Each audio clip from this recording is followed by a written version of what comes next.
Sige. Play muna natin. Okay. Okay, go. Step 1. Tap the Toktok food button. Step 2. Check your delivery address. Step 3. Type in the restaurant or food that you want to order. Step 4. Select your orders and check if some of the food items require you to select add-ons. Review your cart, such as your delivery address, number of orders, and amount to be paid. Step 5.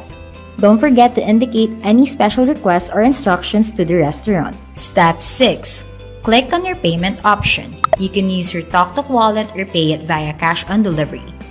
Please note that to use Toktok wallet as a mode of payment, a customer must have a verified Toktok wallet account.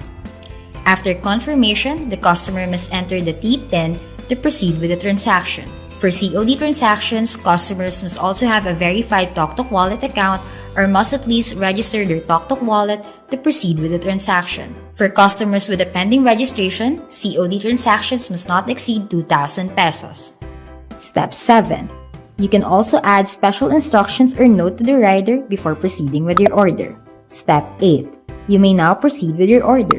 Rider will proceed to the merchant while merchant prepares your order. Step 9. Rider will now deliver your order. Enjoy your food, Toktok!